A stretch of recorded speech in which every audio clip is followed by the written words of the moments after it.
يا الله يا الله، ضربت الكهرباء ضربت الكهرباء.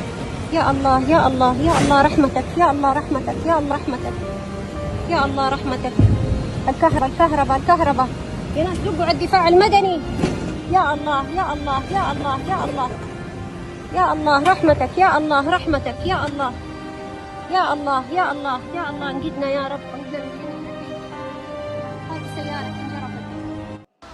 فيضانات غير مسبوقة كالطوفان هطلت على المملكة العربية السعودية بلاد الحرمين اليوم.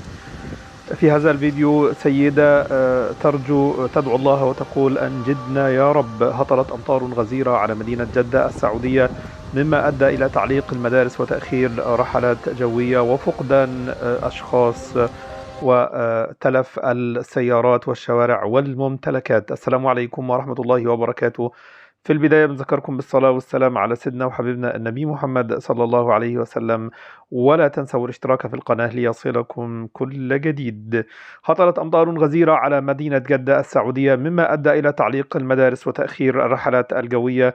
وأعلنت إمارة منطقة مكة المكرمة عن إغلاق طريق مكة جدة السريع وبشكل احترازي نظرا لحضور الأمطار.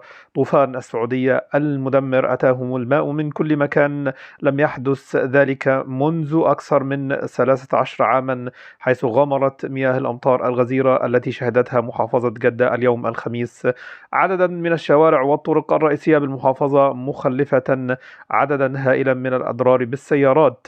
في هذا الفيديو المؤثر سيدة سعودية تدعو الله وتقول أنجدنا يا رب، أنجدنا يا رب.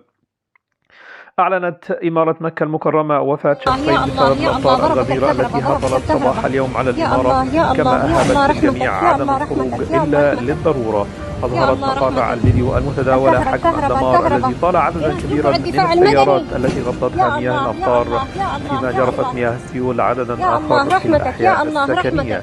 سجل المركز الوطني للأرصاد في المملكة العربية السعودية أعلى كمية أمطار في محافظة جدة منذ صباح